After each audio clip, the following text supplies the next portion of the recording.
I come from a long line of people who love education. I come from a long line of learners. My grandmother was the first Head Start teacher in the small town that she comes from in western Pennsylvania.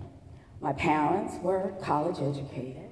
My dad earned 2 doctorates. And my parents were able to pass on their love of learning to me and to my siblings. We were really, really fortunate. We had the chance to travel, meet interesting people, and we went to excellent suburban schools. I love to learn. I love to learn more than anything else, but I hated school.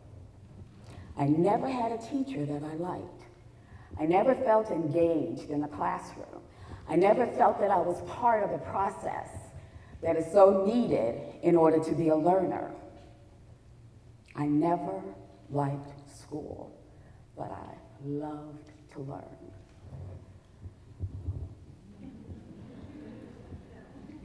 When I was in school, I'm not quite sure if my teachers knew that Egypt was in Africa. I'm not sure if they knew that Black people were more than just slaves, and that Harriet Tubman and Martin Luther King are not the only notable African Americans. I'm not sure. I'm not sure. So I really relied on my parents to fill in the gaps in my education. I was fortunate for that. They helped me to continue to love learning, even though I hated going to school. So when it was time for me to leave high school and graduate from college, it was important to me that I attended a historically Black college. So I left Massachusetts. Oh, I'm so sorry. I left Massachusetts and went to Atlanta, Georgia, to Spelman College, an all-women's historically Black college. And there, I began my journey to becoming the kind of educator that I always hoped that I would have. And once I graduated, I was able to finally get my own class. I had middle school and high school students. They're absolutely my most favorite group of people till this day. And I knew that I had arrived. I absolutely loved the sound of learning in the classroom. There's a special hum that happens when kids are learning and when kids are engaged. And I knew, absolutely knew, that I was the teacher when a 16-year-old student came up to me and said, "Man, this class makes my brain sweat." I had arrived. I was the kind of teacher that I wanted to have. So I loved the classroom, but soon I began to have bigger dreams and big ideas for more students.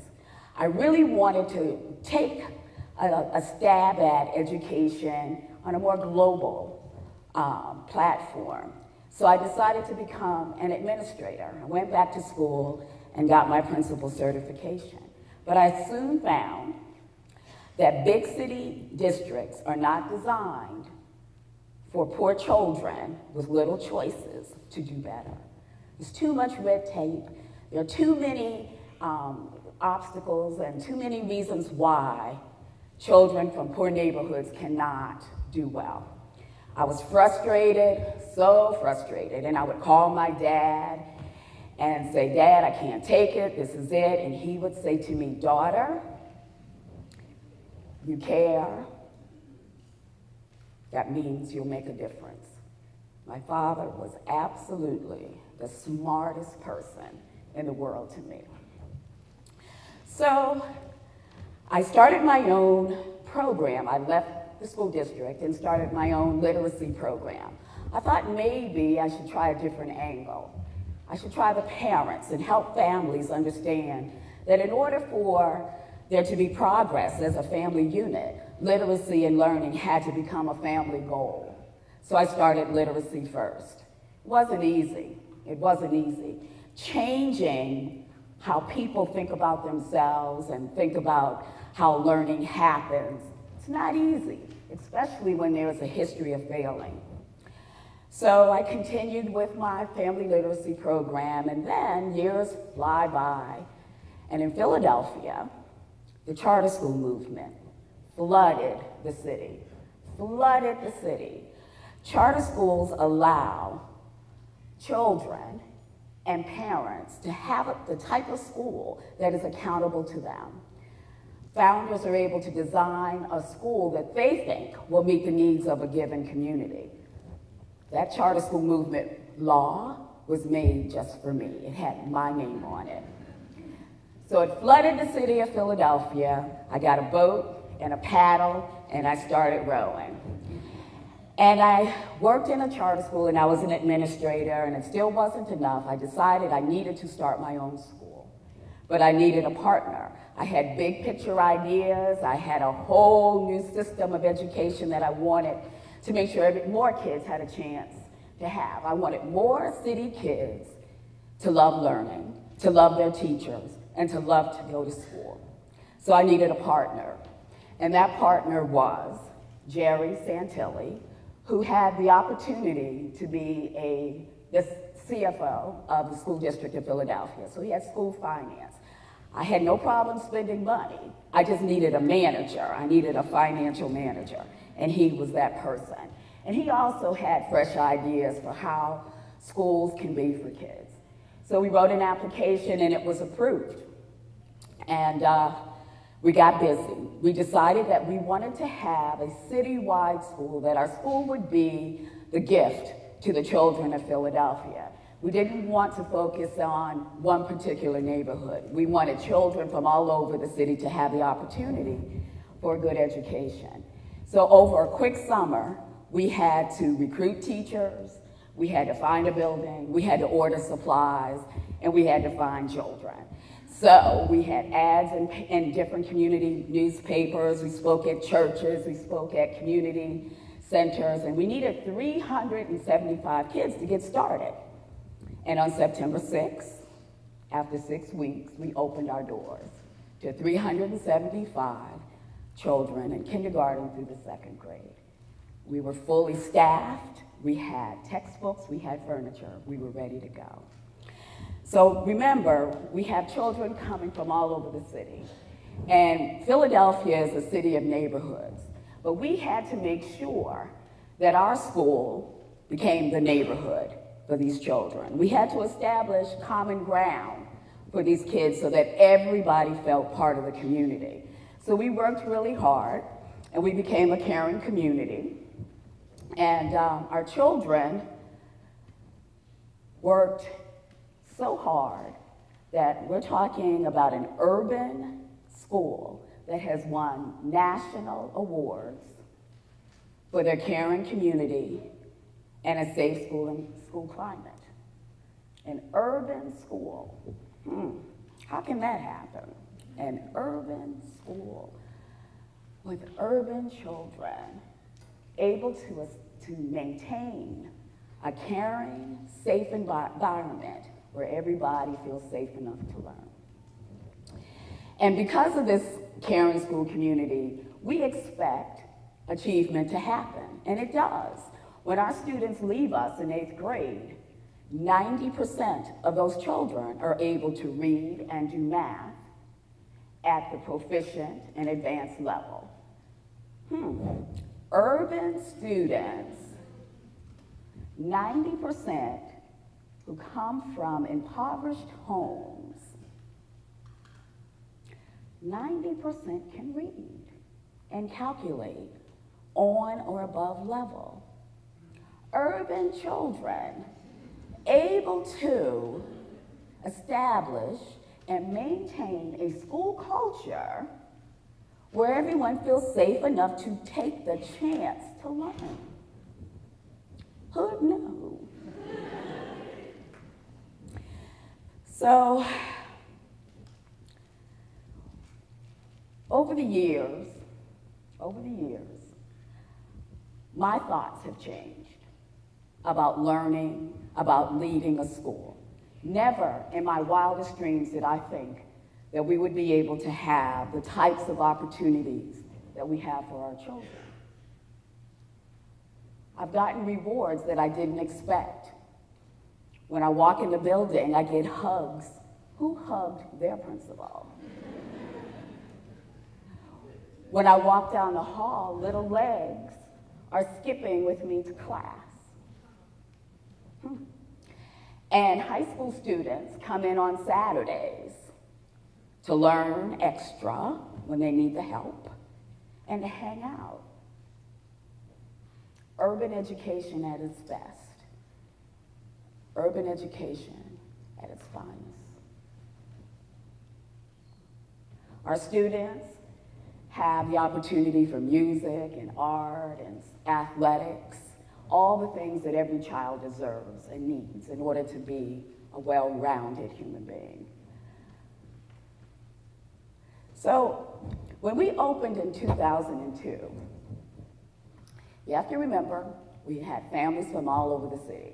They didn't know us. We had no reputation. We really had no building until about 2 weeks before school started. And parents were taking a chance to go to a school that wasn't even established. And I used to get phone calls in my office from teachers, and they would say, "Can you come down here? There are parents jumping up, looking in the windows to see what's going on." And that's because they didn't trust they didn't trust the school. They didn't know us. So I'd walk down the hall into a classroom, and I'd see a head jumping up, and I would go over to the window and pull the shade down. So you know I was not popular in the beginning. But now we have parents who welcome us back, welcome the teachers and the children back when we travel from Canada, Paris, London, and Costa Rica.